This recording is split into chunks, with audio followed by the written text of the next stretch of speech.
Hi guys, it's Will here and welcome to the Upgraded Ape Show. Upgrade your brain, get more done, kick life's ass.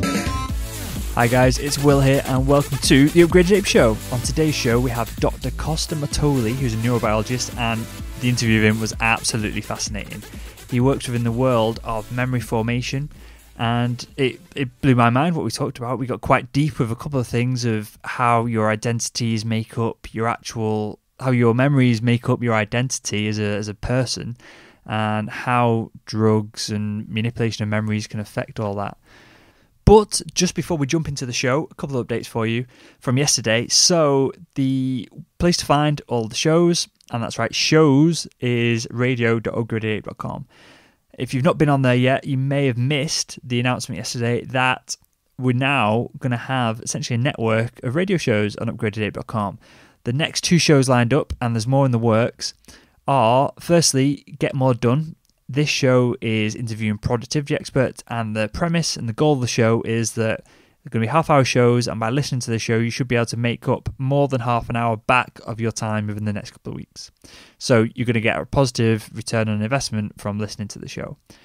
The second show, which I'm going to keep a little bit more under my hat because it's going to be launched in 2 weeks' time, is called Winners. The basic premise of this show is interviewing people who are super successful, people who are doing really well, and also people that have turned their lives around, and trying to find the trends that make them who they are and make them high achievers. So go to radio.upgradedape.com and check those out today. Now let's dive into the show with Dr. Costa-Mattioli. Hi Mauro, and welcome to the Upgraded Ape Show. Thank you for having me. I know we've got a lot to talk about, and I'm really excited to dive into the world of memory and some of your research. Can you just tell us a little bit about your background as a researcher before we get started? Well, so I started to work in molecular biology and virology, viruses. And this is where I got my PhD in France. Although I originally trained and I was born and raised in South America and Uruguay. But then I went to do my postdoc in Canada, at Montreal University, in the lab from Nathan Sonnenberg, where he's the godfather of protein synthesis. And at the time, I started to work with viruses, but then Eric Kandel came, which is a Nobel laureate. That at the time, he just got the Nobel Prize, and he gave a beautiful lecture, and he explained that in order to form memories, you need protein synthesis. And because arguably I was in the best lab in the world that study protein synthesis, and that's interesting, probably, but we didn't know at the time what were the proteins that were required for memory formation. And it was then that I decided to switch from virology to neuroscience. And since then, I've been working, since 2002, 2003, I've been working in neuroscience ever since. That's awesome. Well, let's talk a bit more about memory then. And before we dive into the protein synthesis side of it, can you tell us on the bigger picture, is memory as simple as a kind of computer model of information comes in and it's stored, or is it more complicated than that? Well, it could be a bit more complicated than that, but in essence is what you get. So let's say you start to write a page, you open a Word file and you start to write, a document. And when you are, halfway through, say, if you don't save it and the computer shut off, that document will be lost. That would be, in a sense, would be equivalent to short-term memory. If I were to tell you something once, you will be able to remember for a little while. But if I don't tell you the same thing several times, the possibility that you will store it in your memory becomes very low. So that repetition would be equivalent to just save, push the save button in your computer. And that would allow you essentially to save your document.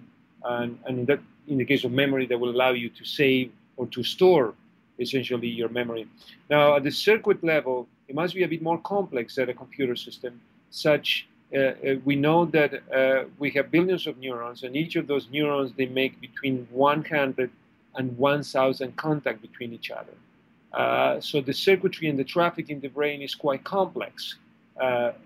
But I think in computer terms, we could believe that there's a circuit which is underlying the possibility to store your memory, yes. So when you say there's billions of neurons and they've got lots of connections between each other, Mm-hmm. is a memory a physical object and group of connections in the brain then? So what the closest that we can get is a different particular brain regions which are essentially important for a memory process. So in order to store memory for people, for places, and for a given event, so this is called spatial memory. We know that we have a particular brain region that gets activated and is the region which is essentially storing the memory, which is called the hippocampus. And there is, movies in which you have seen, like say Memento, where a patient or a person has a lesion in a particular brain area, say in this particular case the hippocampus, and essentially that memory cannot be. Those people they can not store memories or future memories. So this is the closest that we can get. At the circuit level, we know that there's a particular number of neurons that get activated, and we believe that they are encoding the memory, but they're still early days. Well, just on that, Memento is one of the best films I've ever seen. If the listeners, if you've not seen it, you definitely need to download it or get it on Netflix. It's absolutely amazing. This is actually is a great example, and was inspired, in my view, in one of the more striking discoveries in the memory field, because Brenda Milner, which was a Canadian that was in the same institution that I was when I did my postdoc, she characterized this patient, which is called arguably the most famous patient in the literature, which is called a chain. It's a 17 years old kid that was riding a bike and hit his head against a truck.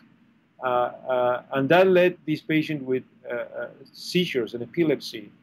And neurosurgeons, in order to resolve this, they have removed the hippocampus, that brain region that I told you that was important, and surrounded areas. And what they have found is that, of course, that resolved the seizure problem, but this person was unable to form a memory again. He was kind of stuck in time, right? So that was the first demonstration in a human setting. It was, you think about it, was in the 50s. It was an experiment, if you wish, that was done with humans that demonstrate that the hippocampus, that region, was important for memory formation. And the movie Memento undoubtedly is essentially inspired in Brenda Milner's findings, which have transformed the way that we think about memory today. That's awesome. Did not know any of that. That's really interesting. Thanks for sharing that.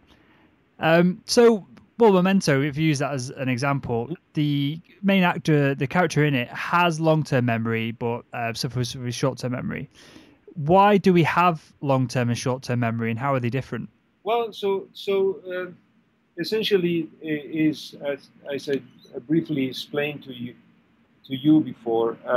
So there's different kind of long-term memories. There's long-term memories which are remote.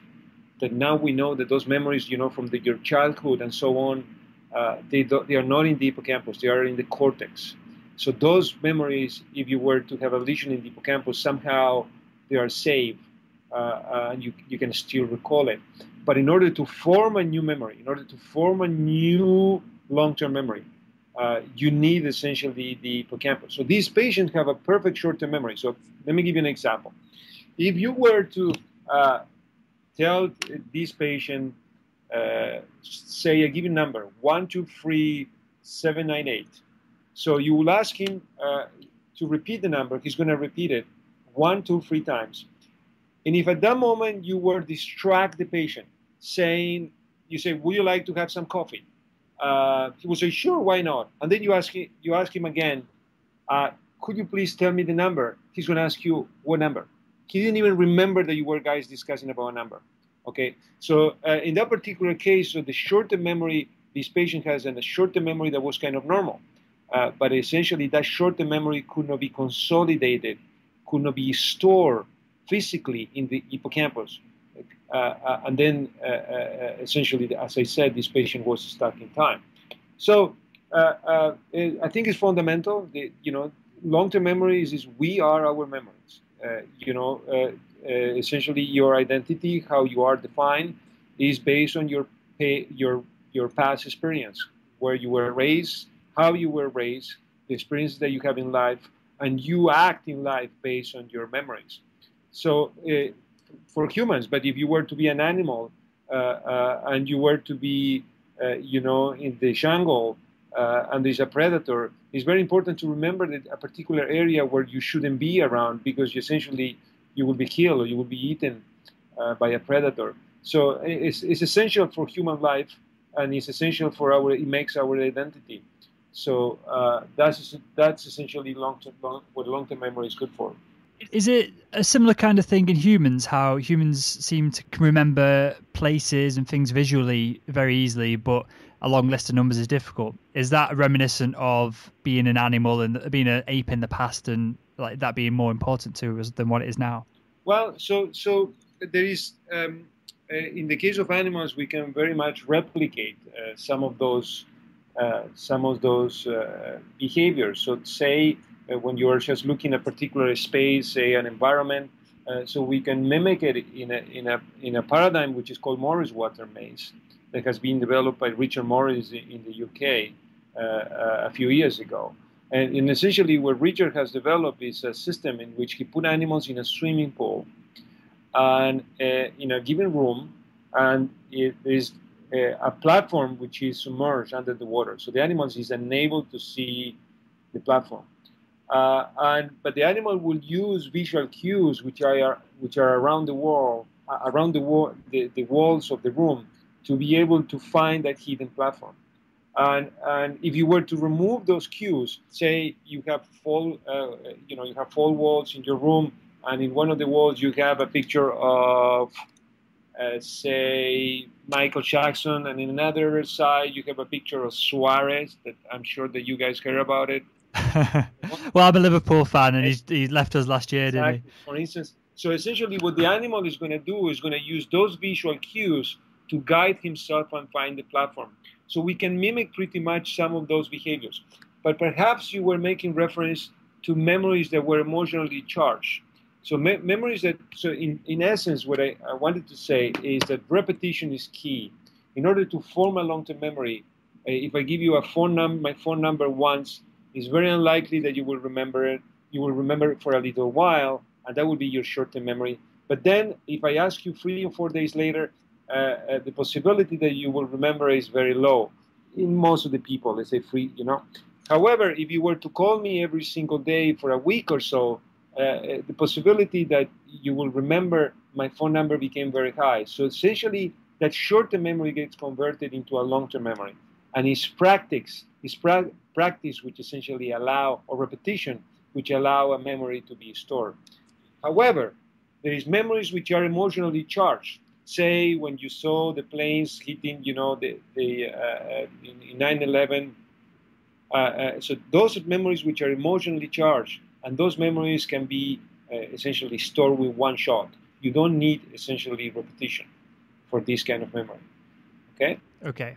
So when you get a memory and you've sunk it into your long-term memory, is that memory then there forever, or does it fade but it can still be recalled?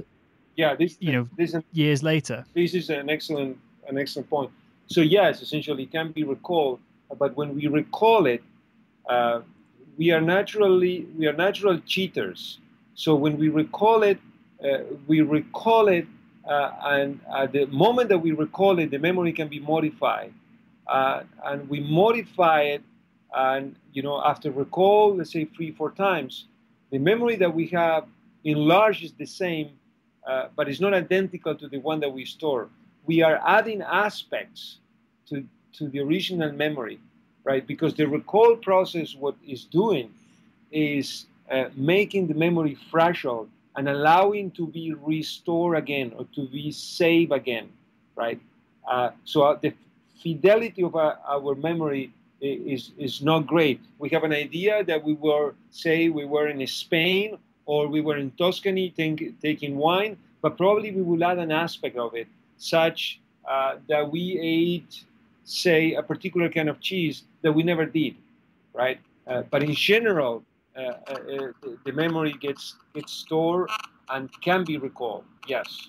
That's really deep. If you look at what you said a little while ago, in that we are our memories, and that's what makes us up. Yeah. But if we're our memories and we're changing them because our brains are being lazy and recalling them, then you could literally manipulate that in any which way you wanted. And which leads me on to my next question: of can you manipulate specific memories, or could a third party manipulate it? I don't know, through either surgery or drugs or along those lines. Yes, and the answer is yes, and this would be a great example. Would be okay. So most of us we want to enhance our memories, and we can talk about that later. But some of us we also want to erase memories. Say a memory which is pathological. Say in the case of PTSD, a soldier that came from the war and have this pathological memory, the memory which is bad. This is a memory that doesn't allow a particular person to have a normal life. Is a very perverted memory. So that's the memory that perhaps we can trigger and recall and we can erase. And back in 2000, a colleague of mine and a dear friend, Karim Nader, now in Canada, with Shou Ledoux from NYU, they have discovered that essentially if you recall a given of those memories and say you were to inject a substance for the aficionados, a protein synthesis inhibitor, you were able to erase or eliminate only the memory which is recalled. So essentially, if you were graphically, what I want to say is that the memories which are not recalled, they are fixed, they are saved. You cannot modify it. But from the moment that you can recall it, the memory became fragile, and that memory can be erased, but that memory can be also enhanced. Okay? So I think this is a fascinating field of research which people are pushing since that discovery from Karim. That's insane. And was that done in a human, or was that done in animal studies? Well, so they have originally was that was done in animal studies, but now they translate it into humans, and apparently it's working. Not specifically that experiment, so with PTSD, but what they have done is they have given, say, shocks to the wrist of people. And when they associate it to a given context, say when they say a green triangle comes up on the screen, and every single time that a green triangle comes at the screen of your computer, you receive a shock in your wrist. And you can measure that response, that fear response, you can measure it by measuring the skin conductance. So if you were to recall that memory, because it's a bit pathological, this is bad, you're feeling pain and so on every single time that you receive a shock in the wrist. If you were to recall that memory and you were to do some manipulations using either protein synthesis inhibitors or in the case of human, using an extinction block, that we can go into this if you wish, and that memory essentially the pathological memory gets erased. So nowadays, I think people are moving to use some of those treatments and fundamental concepts to be able to treat people that have bad memories, and this can also apply to drug addiction, schizophrenia, you name it. Yeah, that's cool. That's crazy cool. I didn't know about any of that. I mean, before we move, I want to talk about enhancing memory as well, and that's something that's going to be on the minds of all the listeners. But just on that, what you just said, would it be possible then to, rather than call the memory up and break it down and change it using protein inhibitors and that, could you imagine something and use some kind of process to fix it into your memory, even if you hadn't actually experienced that experience? So to do it the opposite way around? Well, so essentially, this is what we have done in my lab, and so my lab, what it does is we are trying to understand how memories are formed in a normal brain. So we identify a few processes which are required for the memory formation, and then we say, okay, what about if we boost some of those processes? What about, so the key here, let me give you an example. In order to have a memory, you a long-term memory, we discussed that you have repetition. So when you have repetition, I tell you something several times, you store it, and what that does modifies, say, the activity of a molecule X, and the activity of this molecule X goes up. However, if I tell you something once that will lead a short-term memory, the activity of this molecule doesn't change. So what we decided to do is, okay, what about if we just intrinsically increase the activity of molecule X, say pharmacologically or using genetics? Perhaps we don't need repetition. Perhaps we expose the animals just to one experience and they remember it.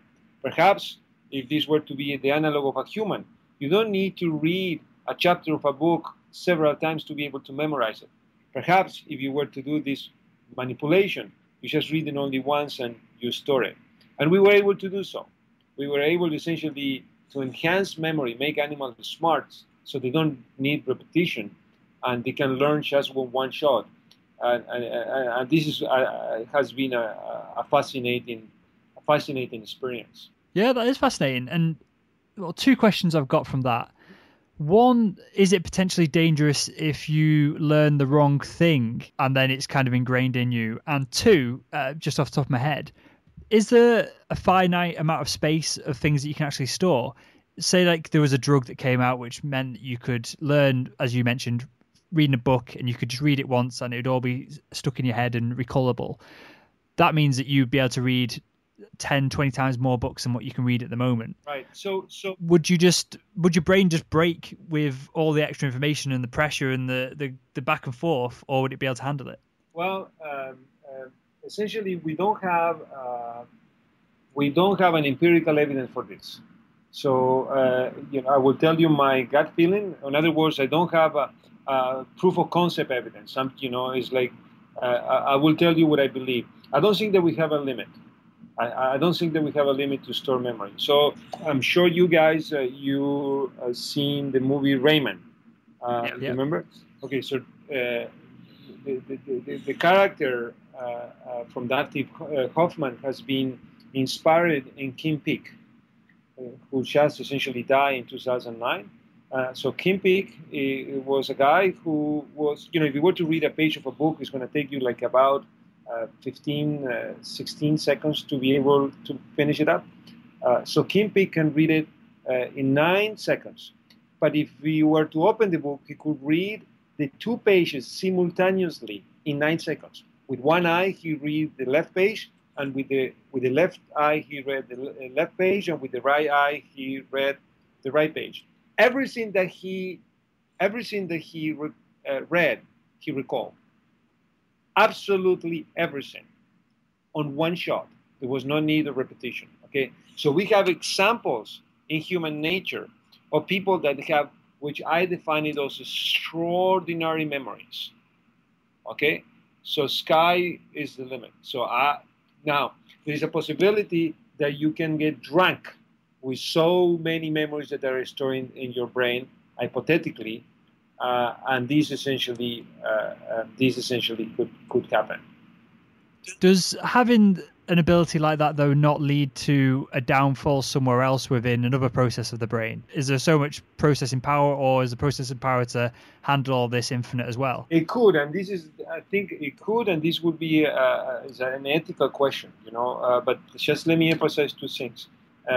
This is an ethical point that we will be able to discuss and argue still without human evidence.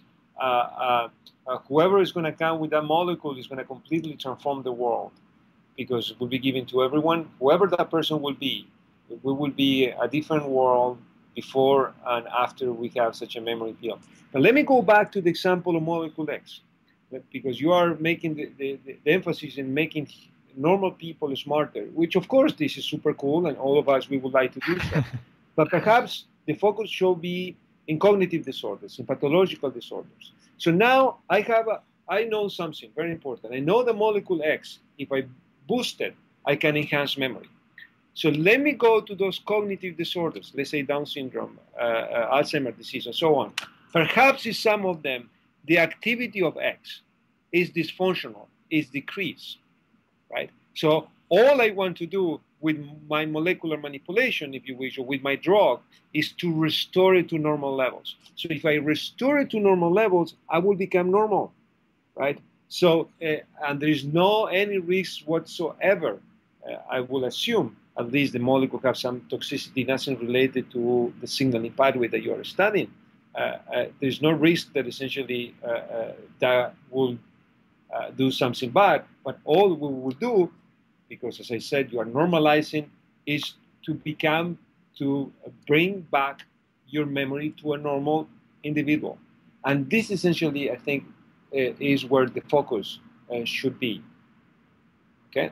I guess that's difficult then, though, because if these things are around, the line that is normal now isn't normal anymore, is it? When other people start experimenting with them kind of off-label, or, you know, as people do take nootropics now without kind of doctor's guidance. Okay, so... which is back to kind of the ethical point that you made previously. Okay, so let's talk about another important, let's use an example, Viagra. Okay, so, and I think the example is applied. So, instead of being used by people which are over, I just don't want to say any particular age, so then no one gets offended, but over 70, whatever. So there's people in the 40s which are taking it. So this is what you are saying. And it's true. There is the possibility that everyone would like to take it. But again, we don't have, in animals, in animals, those manipulations, they don't seem to have a major effect. So you are smart and you are happy, but in a mouse. But of course, they don't have such rich experience as humans do. And I fully agree that there's a possibility that could have some not desired consequences to be able to memorize everything or memorize with one particular shot. So how far are we away from a commercial drug that'll do something similar or along the lines of what we're talking about? So for pathological conditions, for cognitive disorders, I believe that there is a lot of hope. It's an extremely complex organ. I mean, we discussed the possibility, the number of neurons that we have in the brain, but we have some other kind of cells also in the brain that we thought that they were just there hanging around, not doing important things, but they do. We have astrocytes, we have glia, we have different kind of neurons. So I hate to put a time for this, but what I believe that neuroscience is kind of lagging always behind cancer and virology. And so I believe that ultimately the solution will not be only one drug, but essentially kind of a cocktail, which could affect the different aspects of memory formation. It's like fixing a car of the 60s, right? So perhaps by changing the engine alone, you are not going to make it. You need to change the tires, and you need to change also the chassis. So in order to make a normal or functionally like a car from the 2000, you may need not only to change one piece. Changing one piece will help. But essentially, I believe that we will need a combination. And I cannot estimate how long that will take, because it could be a long process, but perhaps in the next few years, we could land particular compounds for different cognitive disorders.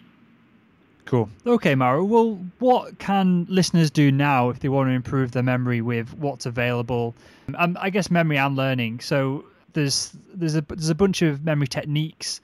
How viable are they, and are there any drugs and supplements that are available which potentially likely to affect memory, or is there a lot of hype about it without too much actual evidence? So first, I am not very familiar with all those techniques, how efficient they are or they are not.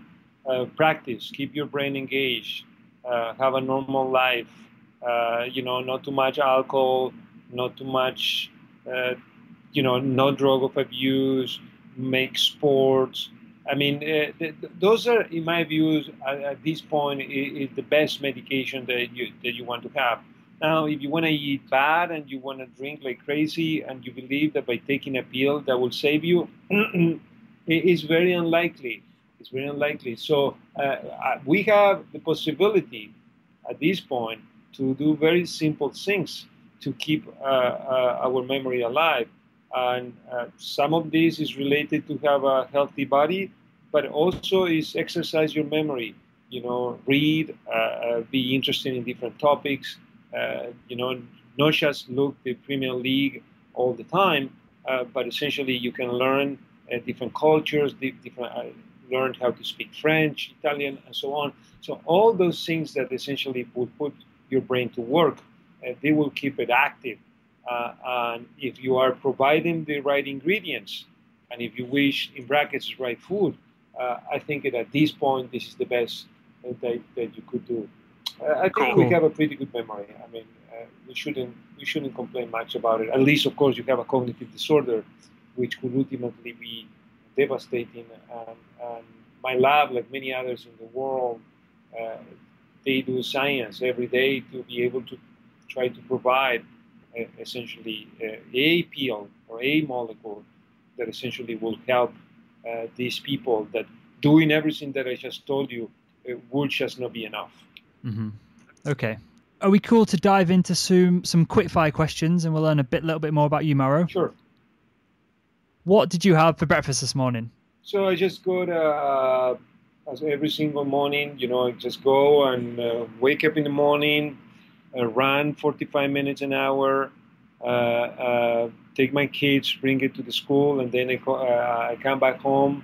I have breakfast with my wife, a cappuccino, and toast, and that's that. Cool. What's one thing that you're grateful for today? That's a difficult question.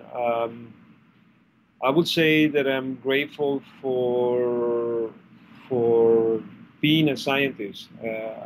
I'm grateful for have the possibility to every single day wake up very early in the morning and try to think about what is the problem that people have and how can we provide some kind of help.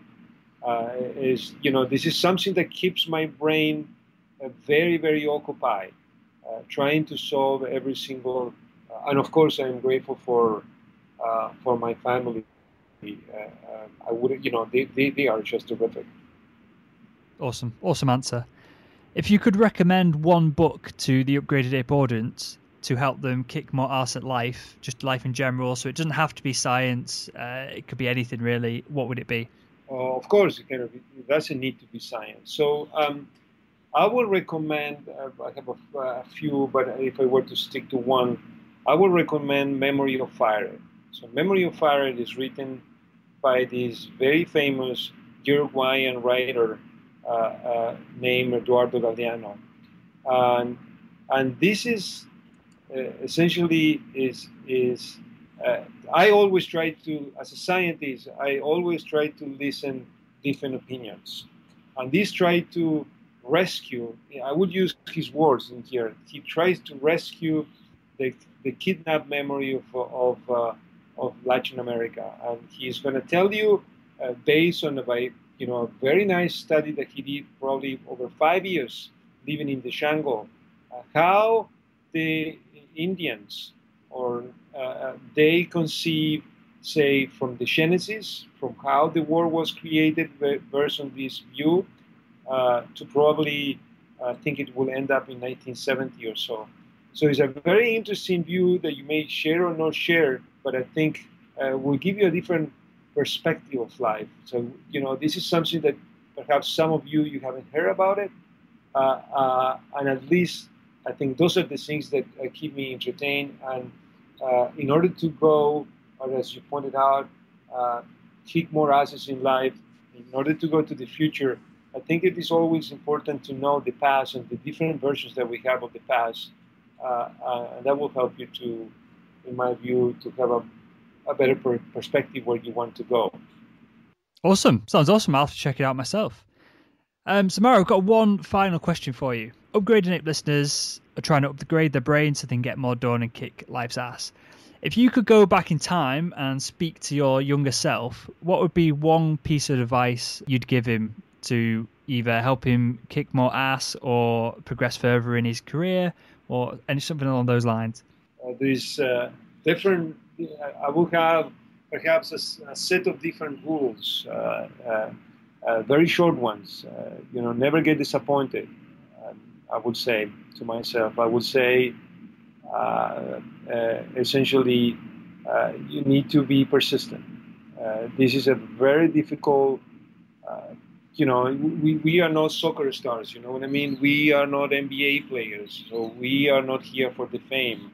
A friend of mine told me that if you were to able to come up with a cure or a drug that would improve memory from someone, he even told me that you can cheat on your wife and you will have the doors of heaven opened. My wife didn't agree with that, but essentially this is a very difficult road, and I think is if you don't get disappointed, if you are passionate for what you do, and if you be persistent, this is essentially what I would say to myself. If I were to be young again and start to do over again, that's what I would say. Cool. Well, I'm super fascinated with your work, and so I just want to wish you the best of luck with everything you're doing. And just before we wrap up, can you tell the listeners how they can find out a little bit more about yourself, and if they want to look at the research you're doing, how they can have a look at that as well? Okay, so essentially, we are something which is very important is that everyone, each of you guys, can contribute to that big achievement, which is try to come with pills or different formulas that can essentially enhance memory. So you can make a change. Most of the research that we do, we have it funded by the government, say in the UK or also in the United States. But there's a bunch of people, especially in the UK or in the United States, extremely capable, which they are working towards this goal. And you can essentially approach them, look for them, and they will be happy to receive donations and to be able to do their research. Those are not personal donations, right? Those are things that essentially will help the research keep going.